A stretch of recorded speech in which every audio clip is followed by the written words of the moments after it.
2023માં જે ડેડિયાપાડા ખાતે જે રાજકીય અદાવતથી જે ફરિયાદ કરવામાં આવી હતી ત્યારે હું કોર્ટને એટલું જ કહીશ કે જ્યારે આપણે કોર્ટનું સ્પષ્ટ એવી જાળવણી લેતા હોય છે કે 10 ગુનેગાર છૂટી જાય તો કંઈ નહીં, પણ એક નિર્દોષને સજા નહીં થવી જોઈએ. ત્યારે આપણે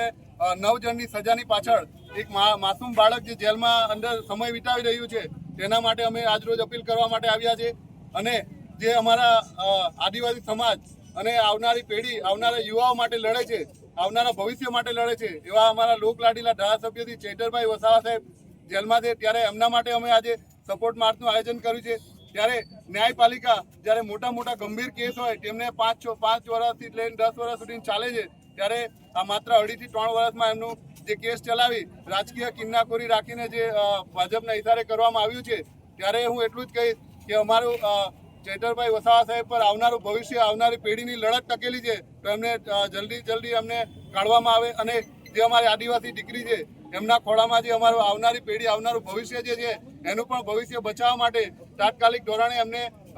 હાઈકોર્ટ દ્વારા સ્ટે અને જામીન પાત્ર બને એવી અપીલ કરીએ છીએ. એટલે માટે કે જ્યારે 9 ગુનેગાર જે ફરિયાદમાં રાજકીય કિન્નાખોરી રાખી ફરિયાદમાં બતાવવામાં આવ્યું છે, ત્યારે એમાં એક ખોટી ફરિયાદમાં અંદર તમે જોવા જાઓ તો બધાનો રોલ પણ અલગ અલગ છે, છતાં પણ એ લોકોને એક જ સરખી સજા અંદર આપવામાં આવી છે. ત્યારે પણ